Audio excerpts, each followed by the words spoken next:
دل یزداں میں کانٹے کی طرح. دیکھیں جی میں آئی لو پالیٹکس، میرا شوق ہے میری، اور میں ہمیشہ نمبر 1 سے دوستی کرتا ہوں اور نمبر 1 سے لڑائی لڑتا ہوں. نہ ان میں سے کوئی نمبر 1 ہے، یہ 10ویں نمبر کے سارے چیخے ہیں 8-10 کہنے دیں.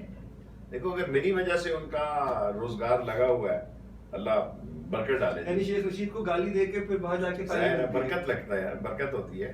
اور ان کو آتا کیا ہے، دیکھیں عابد شیر علی نے مجھے سنا ہے بڑی گندی گالیاں دی ہیں. سو اپنا اپنا کردار ہے. جب میرا دور تھا میں نے کوشش کی اس کے والد کی وجہ سے، ورنہ یہ سارے اس لیے پریشان ہیں کہ نواز شریف نے کل پرسوں ایک بہت اچھی بات کی اپنی فیملی میں کہ اگر میرے ہوتے ہوئے میں اپنے آپ کو نہیں بچا سکا تو میں اپنے خاندان کو کیسے بچاؤں گا جب پرائم منسٹر نہیں رہوں گا. دس از اے کیس. نواز شریف صاحب کی یہ سوچ ہے کہ میرے ساتھ ہی میرا سارا جہاں سیاسی ٹپر جو ہے وہ کرائسس میں ہو جائے گا، کیونکہ میں بطور پرائم منسٹر اپنے آپ کو نہیں بچا سکا تو ان کو پھر کیسے بچاؤں گا. سر اتنے سارے دیکھیں ابھی 10 نمبر والیوم میں ہر سب کہتے نا، انہوں نے کہا جسٹس اعجاز افضل صاحب نے آپ کہیں تو کھول دیتے ہیں، تو اس میں آپ کو جو ہوگا تو وہ تو بہت سارا کام بہت دور چلا جائے گا. انہوں نے آپ جو بہتر سمجھتے ہیں. اسی طرح یہ کہتے تھے جے آئی ٹی کی رپورٹ کو اوپن کرو، کر دی انہوں نے اوپن. اسی طرح یہ کہتے تھے جناب علی، انہوں نے الزام لگایا جناب علی کہ یہ اس میں ویڈیو بریگیڈیئر نعمان جو ہیں، اگلوں نے کہا جناب بریگیڈیئر نعمان ہی تھے جنہوں نے آپ کی بیٹی کے مسئلے میں جو ڈان لیگ کا مسئلہ تھا وہ بھی جے آئی ٹی میں تھے اسی میں، اور کون پٹھان کوٹ کی بھی جے آئی ٹی میں تھے. ایک اور جے آئی ٹی کا بھی کہا، انہوں نے کہا یہ تو آپ نے بنائی تھی. لیکن ڈر کتنا شیخ صاحب آج آپ نے وٹنس کیا کہ جب انہوں نے پوچھا کہ آپ کے موکل نے حسین نواز شریف صاحب نے، راجہ صاحب اپنی جے آئی ٹی اسٹیٹمنٹ میں کچھ اور کہا ہے، تو بار بار کہتے کہ وہ جو جی آئی ایس آئی کا بندہ بیٹھا تھا نا تو اس سے ذرا گھبرا جاتے تھے، ڈر جاتے تھے. یہ کیا چیز ہے سر؟ جے آئی ٹی کے اندر جاتے تھے اور وہ آئی ایس آئی کا بندہ دیکھ کے ڈر جاتے تھے. ایکچولی انہوں نے سوچا ہی نہیں تھا کہ ہمارے ساتھ یہ ہوگا. یہ ہمیشہ خوش فہمیوں میں رہے. انہوں نے سوچا ہی نہیں تھا. پہلے آپ دیکھیں انہوں نے مٹھائیاں بانٹی جے آئی ٹی پہ. یہ تو جب جے آئی ٹی کی رپورٹ سامنے آئی اور جب سوال جس دن طارق شفیع گیا تو ان کو صورتحال پتہ لگی کہ اندر تے مسئلہ ہی ہو رہا ہے. So that was the day کہ انہوں نے ٹرن دیا. کل ججز نے کہا کہ آپ کے پاس کوئی چیز ہے تو آپ لائیں. anything you have we will accept that. وہ ہوتی تو لاتے ہیں. سر انہوں نے مٹھائیاں بانٹی. اب میں ایک بات مجھے حقیقت بتائیے گا سر، یہ دل پہ ہاتھ رکھ کے، آپ کو ایمان نہیں تھا پہلے دن سے جے آئی ٹی، کیونکہ آپ کی طرف سے تنقید تو آئی تھی، خان صاحب کی طرف سے، خان صاحب کی طرف سے آئی، میری طرف سے میں نے ایک شغلن کوئی جملہ کہا جو جیو چلا رہا ہے. میں نے سیریسلی تو میں جے آئی ٹی کا اور ججز کا پہلے دن سے حامی تھا. میں نے تو بلکہ خان صاحب کے ڈیسیژن سے ہٹ کے یہ بات کی کہ اگر کمیشن بنا میں اس میں پیش ہوں گا. خان صاحب نے کہا میں اپنا کیس واپس لے لوں گا. میں نے کہا نہیں جی میں پیش ہوں گا، میں اس کیس میں پیش ہوں گا. اور جے آئی ٹی نے دیکھیں خان صاحب، اب پتہ نہیں یہ بات مجھے کہنی چاہیے کہ نہیں گئی، پی ٹی آئی کا کیس لڑنے میں بھی شدید قسم کے اختلافات تھے. اچھا، credit goes to Imran Khan and Jahangir Tareen. باقی قیادت نہیں چاہتی. میں شاہ محمود بھی شاید چاہتے ہوں گے. میں نے تو کیس دائر کر دیا تھا. ٹھیک ہے، مجھے تو کسی کا آگے سامنے جواب نہیں دینا تھا. میری خواہش تھی کہ یہ ایسا ہو. Imran Khan also want to do this, لیکن ساری پارٹی آن بورڈ نہیں تھی اس ایشو پہ. اچھا، آن بورڈ لینے کے بعد کیس دائر ہوا یا کیس دائر کرنے کے بعد؟ مجھے اب تاریخیں یاد نہیں. میرا خیال ہے سب کو بالآخر عمران خان نے راضی کر لیا. اور اس وقت حامد خان وکیل تھے، پھر وکیل بدلے، اور یہ فیصلہ پیپلز پارٹی بھی ساری زندگی کی پچھتائے گی اس عدالت میں نہ جا کے. میں اعتزاز احسن کے پاس خود گیا تھا. کل پرسوں بھی میں نے صبح کا ناشتہ کیا اس کے ساتھ. خوسا صاحب کے ساتھ بھی میں ڈنر کرتا ہوں. میں نے ان کو بڑے قائل کرنے کی کوشش کی کہ آپ یہ کیس لڑیں. انہوں نے کہا یہ آصف زرداری کو عمران خان فون کرے. مجھے پتہ ہی تھا عمران خان نے کیا جواب دینا ہے. میں نے کہا اللہ مالک ہے، ہم خود لڑتے ہیں. جب مقصد ایک تھا تو کر لیتے فون.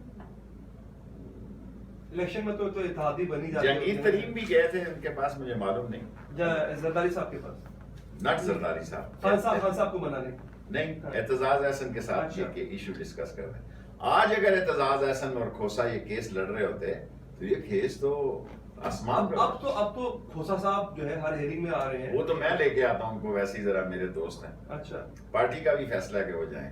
آج بھی وہی لقمہ دیا انہوں نے جب 463 کی بات ہوئی اور ذکر ہوا کہ ان کے فیک ڈاکومنٹس پہ کیا بنے گا ان کا, تو یہ لطیف کھوسا صاحب لقمہ نہیں سر. پیپلز انہوں نے کہا 176 کے تحت 7 سال قید ہوتے ہیں. 7 سال قید ہوتے ہیں. ایسے ہی پیپلز پارٹی کے ساتھ مستقبل قریب میں اس گرتی ہوئی دیوار کو دھکا دینے کے لیے آپ ان کو ساتھ ملائیں گے؟ دیکھیں دو چیزیں, اگر پیپلز پارٹی نواز شریف اب نہ گرے تو بات کوئی مسئلہ ہو تو علیحدہ بات ہے. ہمارے خیال میں, کچھ ہونے کے باوجود میرے خیال میں تو یہ فارغ ہیں. پھر اگلا الیکشن مسئلہ ہے. میری یہ خواہش ہے کہ پیپلز پارٹی کے ساتھ تو ظاہر ہے وہ نہیں جائیں گے خان صاحب, باقی ساری پارٹیوں کو میری خواہش ہے کہ وہ حصہ دیں. اس میں ابھی کافی مجھے تکلیفیں ہیں, ڈیفیکلٹیز ہیں, کیونکہ ان کی پارٹی یہ سوچ نہیں رکھتی کہ دوسری پارٹیوں کو بھی, یا خان صاحب خود بھی ابھی اس میں ڈھیلے ہیں. سولو فلائٹ کی نظر آتی ہے زیادہ میں بھی. آپ کو لگتا ہے یہ ناگزیر ہے اگلے الیکشن کے لیے, سولو فلائٹ کے ساتھ کام نہیں چلے گا ان کا؟ دیکھیں اگر یہ کیس جیسا کہ مجھے جیتے دکھائی دے رہے ہیں تو مقابلہ تو پھر عمران خان کا اور نواز شریف کا ہی ہوگا جی, باقی تو کسی کا نہیں ہوگا پنجاب میں, معذرت کے ساتھ. باقی سارے فارغ ہیں. عمران خان نے جو گنگا بھائی, اگر یہ گروپ بن جاتا ہے نون لیگ کا, اس کو کون لیڈ کرتا ہے؟ That will be a new emerging group. یہ کوئی ہے آپ کے پاس ایسی کوئی خبر ہے کہ کوئی گروپ بن رہا ہے؟ سر پتہ نہیں ہوتا ہے مسلم لیگ ری یونیفیکیشن گروپ, جس کے مانیکا صاحب نے استعفیٰ دیا ہے ابھی. مانیکا نے جو سنا پھر واپس لے لیا ہے, لیکن یہ میں کہہ سکتا ہوں اس سوال کو پینڈنگ کر دیں پھر نیکسٹ انٹرویو کے لیے. نہیں, مجھے یہ تو پتا ہے کہ مسلم لیگ نون میں گروپ بنے گا, لیکن میں یہ فیصلہ نہیں کر رہا. اگر ان میں سے کوئی وزیر اعظم کا کینڈیڈیٹ ہوتا ہے, یا صادق کا میں کہہ نہیں سکتا, اگر خواجہ آصف ہوا تو چودھری نثار آن بورڈ نہیں ہوگا. یہ نہیں میں کہتا وہ پارٹی چھوڑ دے گا, انڈیپینڈنٹ الیکشن لڑنا بڑی جرت کا کام ہے. مے بی وہ منسٹر نہ بنے, بیک بینچز میں رہے گا پارٹی میں ہی. کل ان کی ملاقات طے تھی, شیڈیول میں تھی, لیکن وہ ملاقات نہیں ہوئی. کہتے ہیں ان کی طبیعت ناساز ہے. ان کو عیادت کا مشورہ دیا جا رہا ہے نواز شریف صاحب کو کہ عیادت کرنے جا کے چودھری نثار کی, لیکن غالباً وہ مشورہ نہیں مان رہے. ظاہر ہے غرور حسن انہیں, غرور عشق ہمیں, سو ایک دوسرے سے ابھی فاصلے پہ ہی ہے. چھوٹے بھائی کا کیا آپ کو لگتا ہے کہ ان کا دل نہیں ہوگا کہ پریمیئر شپ ان کے لیے ہونی چاہیے؟ نواز شریف دنیا ادھر کی ادھر ہو جائے نا, ساری دنیا جمہوریت ادھر, وہ شہباز شریف کو کبھی اختیار نہیں دے گا. اب تو 3 بندوں کو کبھی نہیں دے گا, نہ شہباز کو, نہ نثار کو, نہ ڈار کو.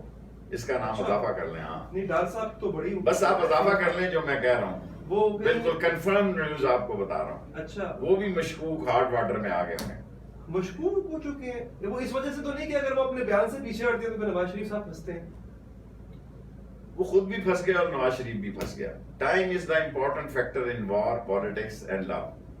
اچھا, ویسے یہ اپنی مسٹری میں رکھ دیا اس کو کہ اسحاق ڈار صاحب سے کس طرح سے اعتماد اچانک سے نواز شریف صاحب کو بڑے دنوں سے اٹھا ہوا ہے, اور ان کا خیال تھا کہ شاید یہ اپنی جگاڑ لگا رہے ہیں.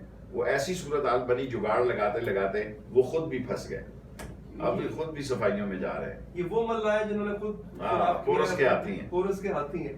اچھا سر, یہ تمام چیزیں اپنی جگہ, اگر نواز شریف صاحب کی ڈسکوالیفیکیشن آتی ہے تو اس میں کوئی چانس رہ نہیں جاتا کہ مریم بی بی جو ان کی لیگیسی جنہوں نے کیری کرنی تھی وہ بھی ڈسکوالیفائی, تو شریف فیملی کی لیگیسی کہاں جائے گی؟ کیا دیکھ رہے ہیں آپ؟ دیکھیں نواز شریف صاحب تو سنا ہے گھر میں کلثوم کے بارے میں, یہ تو میں نے بہت پہلے کہا تھا, لیکن کیا وہ مخصوص نشستوں سے آگے, سو اس وقت ان کے پاس کیا آپشن ہے؟ حمزہ ہے, اس کو کبھی نہیں دیں گے. صفدر کا تو کیس کوئی نہیں لڑ رہا بیچارے کا. آج پوچھا جج صاحب نے رسپونڈنٹ نمبر 9 کا وکیل کون ہے بھائی؟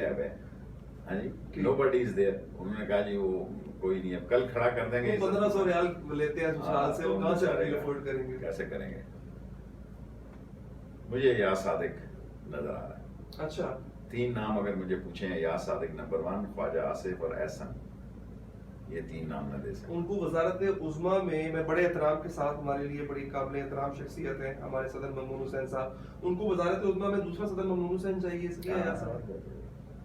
اچھا, آف کورس, یعنی یہ پلان کر لیا انہوں نے. دیکھو نا سندھ کے لائی بخش سمرو کو, نہیں کیا نام تھا ان کا, جو ان کے سندھ کے صدر تھے اور چیف منسٹر بنے, جیل میں ان کے ساتھ تھے, ان کو نہیں بنایا انہوں نے. ادھر انہوں نے ممنون لایا، ورنہ وہ بیسٹ کینڈیڈیٹ سرتاج عزیز بیسٹ کینڈیڈیٹ تھا،